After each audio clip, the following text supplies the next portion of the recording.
এ মাসের মাসকাবারি বাজারটা করতে যাওয়ার সময় কর্তামশাইকে বলেছিলাম একটা আম পান্না কিনে দাও না, বাজারে তো আমের দাম এখন প্রচুর। তো কর্তামশাই আমাকে কিনে দিল না, কেননা জানে আমার হাতের আম পান্না খেলে বাজারের কেনা আম পান্না মুখেই লাগবে না। তো তাই আমিও কি করলাম না, যেই অনেকগুলো আম পেয়ে গেলাম তাই ভাবলাম যে আচার বানাবো না, আগে আম পান্নাটা বানিয়ে নিই। কেননা এই গরমে বাইরে থেকে আসার পর এক গ্লাস ঠান্ডা ঠান্ডা আম পান্না খেলে মন প্রাণ জুড়িয়ে যাবে। বাড়িতে মাত্র কয়েকটি উপকরণ দিয়ে খুব সহজে একেবারে কেমিক্যাল ফ্রি আম পান্না সারা বছরের জন্য স্টোর করেও রাখতে পারবে। কিভাবে বানাবে চলো দেখে নিই। আম পান্না বানানোর জন্য আমি এখানে 1.5 কিলো কাঁচা আম নিয়েছি। আর এই যে আমগুলোকে দেখছো ফেটে গেছে, এগুলো যখন গাছ থেকে পাড়া হচ্ছিল তখন এইভাবে ফেটে গেছে, তাই এগুলোকে এখন ব্যবহার করব না, রেখে দিচ্ছি পরে চাটনি বানানোর জন্য। আর বাকি ভালো আমগুলোকে নিয়ে নিলাম, এবার পরিষ্কার জল দিয়ে ধুয়ে নেব। আর আমগুলোকে ভালো করে ধুয়ে নেওয়ার কারণ কি বলতো, আমি আমগুলোকে গোটা অবস্থায় সেদ্ধ করব, কেন খোসাগুলোকে ছাড়াবো না। তো তার জন্য এগুলোকে ভালো করে পরিষ্কার করে নিচ্ছি। আর হ্যাঁ, অনেকেই কী করো, প্রেসার কুকারে সেদ্ধ করো। দেখো প্রেসার কুকারে সেদ্ধ করলে ওই যে আমের কষ জলটা বেরোয় না, তাহলে আম পান্নাটা একটু কষাটে কষাটে লাগবে।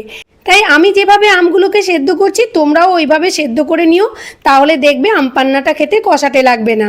এদিকে একটি বড় প্যানের মধ্যে অনেকটা পরিমাণ পরিষ্কার জল নিয়ে নিলাম, তার মধ্যে স্বাদ মতো নুন দিয়ে ঢাকনা দিয়ে জলটাকে ফুটতে দিলাম।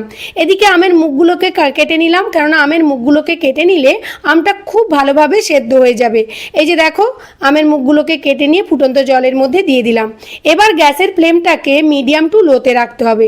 হাই ফ্লেমে দিলে জলগুলো উপচে পড়বে গ্যাসের উপরে, আর গ্যাসটা নিভে যাওয়ারও চান্স থাকবে। আর মিডিয়ামে তুমি যখন সেদ্ধ করবে তখন আমটা খুব ভালোভাবে সেদ্ধ হবে। তো এই যে দেখো সেদ্ধ হয়েছে, বুঝবে কি করে, এইভাবে ছুরিটিকে যখন আমের মধ্যে একটু চেপে ধরবে দেখবে খুব স্মুথলি ছুরিটা আমের মধ্যে ঢুকে যাচ্ছে আর আমটা ছেড়ে যাচ্ছে, ছুরির সঙ্গে উঠে আসছে না। তো এই যে দেখো কি সুন্দর সেদ্ধ হয়ে গেছে। মুখটাকে এইভাবে কেটে দিলে কিন্তু কষাটে জলটাও বেরিয়ে যায় আর আমটা খুব ভালোভাবে সেদ্ধ হয়ে যায়। সেদ্ধ করা আমগুলোকে ঠান্ডা হওয়ার জন্য এইভাবে একটা পাত্রে তুলে রেখে দিলাম। এদিকে একটা মশলা বানিয়ে নেব, আমটা ঠান্ডা হয়ে যাবে ততক্ষণে। তো আমি কয়েকটা শুকনো লঙ্কা নিয়েছি আর গোলমরিচ, গোটা ধনে, জিরে, মৌরি, ব্যাস ওইটুকু মশলা নিতে হবে।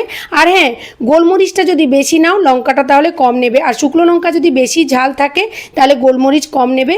ঝালটা তোমরা তোমাদের পরিমাণ মতো নিতে পারো। আমি কিন্তু এতগুলো লঙ্কা ইউজ করিনি, কয়েকটা বের করে নিয়েছিলাম। মশলা তো বানিয়ে নিলাম, এদিকে আমগুলোও ততক্ষণে ঠান্ডা হয়ে গেছে। তো চলো আমের থেকে আমের পাল্পগুলোকে আলাদা করে নিই। আর এই যে দেখো কি সুন্দর সেদ্ধ হয়ে গেছে, হাত দিয়েই সুন্দরভাবে বের করে নিয়ে আসতে পারছি, চামচেরও দরকার হচ্ছে না। আর আমের আটিগুলো তো ভীষণই নরম, জাস্ট আলতো করে টাচ করতে কিন্তু আমের আটি থেকে পাল্পগুলো আলাদা হয়ে যাচ্ছে। তো এই যে দেখো কত সহজেই সুন্দরভাবে আলাদা করে নিতে পারছি। আর প্রেসার কুকারে দিলে কী হয় বলো তো, আমগুলো ফেটে যায়, ভেতরে পাল্পগুলো ওই জলের সঙ্গে মিক্সড হয়ে যায়। তো যার জন্য এইভাবে সেদ্ধ করে নেবে, তাহলে কিন্তু খুব সুন্দরভাবে আমের পাল্পগুলোকে বের করতে পারবে। তো এই যে দেখো সুন্দরভাবে আটিগুলোকে বাদ দিয়ে দিলাম আর খোসাগুলোকে বাদ দিয়ে দিলাম। এই যে আমের পাল্পগুলোকে বের করলাম, এবার একটা মিক্সার গ্রাইন্ডারে একবার ঘুরিয়ে নেব, তাহলে কি পেস্টটা একেবারে স্মুথ হয়ে যাবে। যখন আমরা ওই আম পান্নাটা বানাবো জলের কালারটাও সুন্দর হবে আর দানা দানা মনে হবে না। আমি তো প্রত্যেক বছরই এই আম পান্না বানাই, তোমরাও একবার বানিয়ে দেখবে, এই আম পান্নার প্রেমে পড়ে যাবে। তখন আর বাজার থেকে আম পান্না কিনে আনতে হবে না।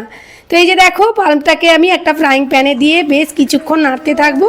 আর এইভাবে যখন ফুট উঠবে তখন আমি চিনিটাকে দিয়ে দেব। তবে হ্যাঁ, আমি কিন্তু এখানে চিনি গুঁড়ো করে রেখেছিলাম। তো এখানে আমি 1.5 কিলো আমের মধ্যে প্রায় 600 গ্রাম মতো চিনির পেস্ট দিয়েছি। আমের টক অনুযায়ী তোমরা চিনিটা দেবে, চিনি দিতে পারো, গুড় দিতে পারো বা তালমিশ্রি দিতে পারো। আমি এখানে কিছুটা বিট লবণ দিলাম আর ওই যে মশলাটাকে গুঁড়ো করে রেখেছিলাম সেই মশলাটাকে দিয়ে দেবো ঠিক নামানোর আগে। তারপর দেখো নামানোর একটু আগে গ্যাসের ফ্লেমটাকে বন্ধ করে দিয়ে আমি বেশ অনেকটা পরিমাণ ভিনিগার দিয়ে দিলাম। ভিনিগারটা দিলাম এই কারণে, ফ্রিজের মধ্যে রাখলেও যাতে নষ্ট না হয়ে যায়, তাই ভিনিগারটাকে দিয়ে দিলাম। আর হ্যাঁ, যখন এই আম পান্নাটা একেবারেই ঠান্ডা হয়ে যাবে তখন একটা পরিষ্কার কাঁচের জারের মধ্যে ভরে ফ্রিজের মধ্যে রেখে দেবে। তবে জারটাকে কিন্তু ভালো করে ধুয়ে মুছে রোদে শুকিয়ে তারপর জারের মধ্যে এই আম পান্নাটাকে ভরে রাখবে। জারের ভেতরে যদি জল থেকে যায় তাহলে কিন্তু আম পান্নাটা নষ্ট হয়ে যাওয়ার চান্স থাকবে।